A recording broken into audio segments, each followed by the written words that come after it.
Hi everybody, welcome back to my channel. I am coming to you from little man's room that I finally finished. This video is going to be about what I'm doing to prepare for labor. I am currently 38 weeks. I'm past 38 weeks, almost 39 weeks. And I am in the waiting period. And so I'm going to take you through all the little things that I'm doing to help prepare my body and my mind for this baby. So you can see how I'm large and in charge. Got my hospital bag packed, got the room set, and I'm feeling quite prepared as one can be. So I'm going to kind of take you through what my day looks like and the things that I'm doing to prepare. And so if that's something you're interested in, stick around and let's get to it.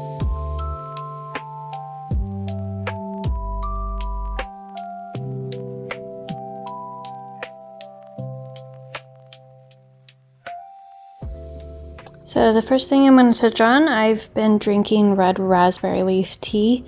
Traditionally, women will start this in the later part of pregnancy, so usually around 32 to 36 weeks. You just start off with a cup a day and see how you do, and then you can work your way up. So something that I like to do instead of a traditional just cup of tea is I'm going to make a little mocktail with it. And so you'll see me doing that here in a second. Feel free to take a picture of this slide because it's got a lot of good information on it. But it is good to know that red raspberry leaf tea isn't inducing you. It's not trying to send you into labor. What it's doing is supporting your uterus, since the uterus is a muscle. It's providing the nourishment that it needs to be able to function more efficiently during labor. So the whole goal of drinking this tea is when you get to the point of being in active labor, that it will be a smoother process and your body will have all the nutrients that it needs to do its job. Also, make sure that you take a look at the safety and smart use boxes on each of these slides. Always consult your doctor before starting any sort of supplement or tea or anything like that. So what I do is I brew the red raspberry leaf tea in just the glass little mason jar like so. I usually let it sit for at least 10 minutes, sometimes a little bit longer, like 10 to 12 minutes. Once I have that, I add organic coconut water for the minerals. I add a little bit of lemon juice. I add my buoy hydration drops, which I love, just 2 squirts. And then add a ton of ice to make it a yummy iced tea. I live in Arizona, so gotta have a cold drink. Next up is nettles. I actually have this in tea form and in capsule form. So it's kind of depending on what I feel like for the day. But basically nettles is just an herb that is like nature's multivitamin. It's got so many great minerals and vitamins in it that really support you during pregnancy. You can start this around 12 to 14 weeks. It's always best to be cautious about starting anything too early in pregnancy, just to make sure everything sticks. So definitely wait till the second trimester, which starts around 2 to 14 weeks. And like I said, I drink the tea. Sometimes I'll even mix the tea with the red raspberry leaf tea. If I do the capsules, here you can see it says 900 milligrams. I actually only do one of these capsules, which is 450, and I'll just do one of those for the day. So I won't take the full 900 milligrams. Again, always consult your doctor before trying any new supplements or herbs. So again, because they are so rich in nutrients, they're just basically supporting your overall nourishment during pregnancy. That's why you can start it the second trimester. I say this is part of my labor prep just because I'm trying to get in all the nutrients that I can just to prep my body for this marathon that I'm about to go through. Another big reason why I take this is at the end of pregnancy you can get a lot of swelling. So I've been getting a lot of swelling in my legs and my hands and have had not fun numbness. So nettles is really good at supporting healthy blood volume. It can also aid in support for swelling and fluid balance. So it is a little bit of a diuretic. It'll help manage those fluids. So you just want to make sure that you are very hydrated and you're getting your mineral intake, because it can be a little bit of a diuretic. Just a little note in the safety and smart use nettle leaf, not nettle root. Avoid raw or fresh stinging nettles, and make sure that you start in the second trimester unless your provider says otherwise. Step on the list is the pregnancy yoga ball. This basically helps open up your pelvis, and you can use it at any point in pregnancy, but a lot of moms like to use it more intentionally in later pregnancy to support pelvic mobility and labor prep, specifically getting the baby in the correct position. My go-to is doing these hip circles, but there are a ton of things that you can use the yoga ball for. You can use it for stretching, as you can see me doing. I really like to open up my hips, do hip circles. You can also use it in stretching techniques, pelvic tilts and rocking. Sometimes I'll just bounce on the ball. You can lean forward over the ball for comfort to get the baby in the right position. You can also use this during early labor for comfort, and it just helps you with the movement and stretching and opening up the hips. So again, this encourages pelvic mobility and opening, so you really want that area to be opened. That's going to really help you while you're giving birth. This helps the baby, again, settle into optimal position. It can also relieve lower back pain. That is something that I experienced all through second trimester and third trimester. So really like getting your stretching in, doing those hip circles, it can really relieve a lot of pressure in your hips, your back, and your pelvic area. Alright, and now we're to the dates, which isn't a favorite of everyone's, but I actually genuinely enjoy dates. So again, this isn't about forcing labor to start.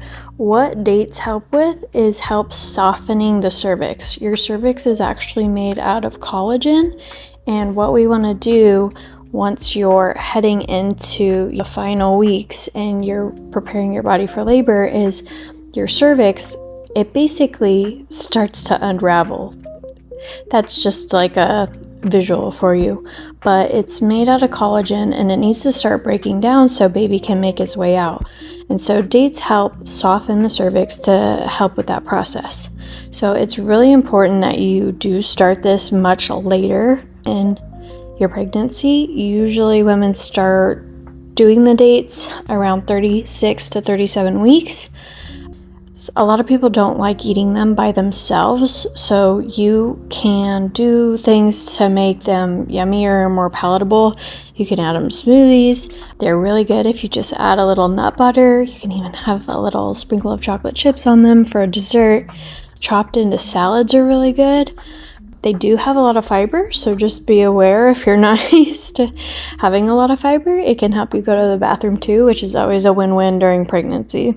I honestly like just snacking on them. I'll just grab them right out of the container and enjoy them like they are. But today I also enjoyed it in a smoothie. I made the most delicious smoothie with dates, peanut butter, blueberries, milk, and protein. It was fantastic. Again, so what they do is they help cervical ripening in pregnancy.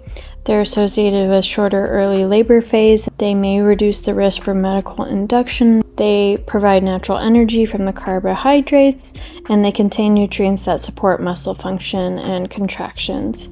So they are very high in sugar, so always make sure that you're choosing just whole plain dates. They're already super sweet. You don't want to get a sweetened version. You don't need that extra sugar. You also want to be mindful of blood sugar if you have any gestational diabetes or insulin resistance. So definitely talk to your doctor if you have that. You'll have to be extra careful. Introduce gradually just to avoid digestive upset since it does contain a lot of fiber. And always check with your provider if you have any dietary restrictions or blood sugar concerns, because again, they are high in sugar. One good pro tip is always make sure that you're pairing it with a protein or a fat. That's why dates with peanut butter are so good, just because fats and protein help reduce the insulin spike from sugar. So it's always good to have your dates right after a meal. Like I said, I snacked on that date, but it wasn't just alone. I had it after a protein-rich lunch. Next up on the list is getting sunshine, and obviously you should do that every single day of your life. But I've been really focusing on this just because of the vitamin D. It's really important to take care of your immune system during this time, and this can be just beneficial for pregnancy and beyond. When you get a lot of sunshine, your body turns that into natural vitamin D, and vitamin D is so important. One thing that I've been doing is I've just been getting in my swimsuit, sitting in my backyard, and just getting about 20 to 30 minutes of sun a day. So what does this do in pregnancy? It supports vitamin D production for mom and the baby. It supports a healthy immune function, plays a role in bone development for baby, supports mood and emotional well-being, helps regulate circadian rhythm, and helps support your energy levels. It's also important to be mindful of how long you're out there. You don't want to be out there until you're getting sunburned, so that's why short intervals are optimal. Be mindful of the heat and hydration. I always bring a huge glass of ice water with electrolytes in it just to avoid getting overheated or dehydrated. Another way you could get sun simultaneously is if you get out and take a walk. This is something I've done throughout my pregnancy. I've tried to remain active, but now that I am towards the end and I can't dance and I can't strength train, I've been trying to do more gentle movements like taking a walk. This actually helps baby get into a good position as well, move its way down. You just want to lean into the shorter frequent walks in the second and third trimester. I just do little simple ones around my neighborhood. I'll do a couple laps, but basically what this does is it supports gentle full body movement, encourages pelvic and hip mobility, promotes upright posture and gravity friendly positioning for the baby, supports circulation and reduces swelling, can help relieve lower back pain and pelvic pressure, supports mood, stress regulation, and mental clarity, and can encourage baby to get in the optimal position for birth. I find that this is a really good time too to just put on hypnobirthing meditation and just kind of get your mind right. Just start trying to reframe the brain and gear it towards a more positive outlook towards pregnancy, because birth is quite mental, and so I find when I'm taking a walk, this is the best time to listen to something positive like a birth meditation to really get your mind right to go on this little journey you're about to go on. Also, it's really optimal to do a walk after your biggest meal, just because that helps support digestion and blood sugar. It's always good to do gentle movement after eating, just because blood sugar could be a finicky thing when you're pregnant. You have to really make sure that all of that's in check and to keep your blood pressure down and just keep baby healthy in general. So I usually like to have my dinner and then I do my walk right after. So going along with a gentle movement, I've been really focusing on mobility stretches, which is really emphasized in opening up the hip area to help baby in its positioning. A lot of people focus more on pelvic and hip mobility, but you can really just take this time to do full body stretches to help promote stress management and just relaxing the body and the mind. Usually I like to do all of these stretches right before bed because it helps me sleep, because everything's freshly opened up and my hips don't hurt as bad while I'm trying to sleep. But you can see I'm really emphasizing the hip stretches. I use this little stool that I got to get on my bed as an assisted hip stretch. I'll do my little butterflies. And then I'll do these, I don't even know what you'll call them, but I like to make sure that I'm hanging over, I stretch, and it's really to encourage baby to be in the optimal position, because right now he's sunny side up. So I'll use it to stretch my legs. I kind of do these hip movements, but I just kind of hang out in this position to hopefully help him be in the best position possible. So like I said, it's really about opening up your pelvic area, but not only that, is it reduces your lower back pain, hip and pelvic discomfort. That's why I said I do it before bed, because I'm just nice and relaxed and loose, and I feel like my hips hurt way less while I'm trying to sleep. It also supports circulation and reduces stiffness, which can happen during pregnancy. And it just encourages relaxation. That's the goal of all these things, is to get your mind and your body as relaxed as possible, because when your body feels safe, that's when it feels safe enough to go into labor. And speaking of relaxation, the ultimate labor prep is getting enough rest. All these other things I've talked about is so important, but you also have to get enough rest. You're about to have a baby and you are gearing up for one of the biggest marathons of your life. So if that means you gotta nap, you gotta lie down, you just gotta put your feet up, you gotta watch Downton Abbey like I like to do, this is the ultimate labor prep. It's important to know you're not lazy for laying on the couch watching Bridgerton. You are making a full-ass human, and so this is important work that you're doing here. Because rest and sleep help reduce inflammation and support your immune system, when you do finally go into labor, and whatever that might look like for you, it'll actually help support your physical recovery and tissue repair all the more, rather than if you were just depleted of sleep entirely and very stressed out. When you practice active rest throughout the day, it actually helps you sleep better that night, just because your mind and your body are more in a relaxed state. It balances your nervous system and helps regulate stress hormones. It's also important to notate that if you are watching TV or lying down, that you're always prioritizing side lying, especially on your left side. That is the optimal side. Use pillows to support your belly, hips, and legs. Elevate your legs when resting to support circulation and reduce swelling. And always listen to your body. Fatigue is super real in pregnancy. You just have to reframe it. You're not being lazy, but you're meeting your body's needs.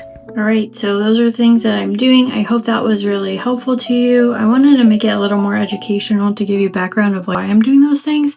Because I know for me, not only do I want to know what I should be doing to take care of myself, but I want to know the why, because I feel like when you have the why, it sticks a little better. So hopefully that was helpful to you. And let me know what you're doing, if you're doing anything different to prepare for your labor. And because we're here to all learn from each other. But that's all I have for today, and I will see you in my next video. Bye!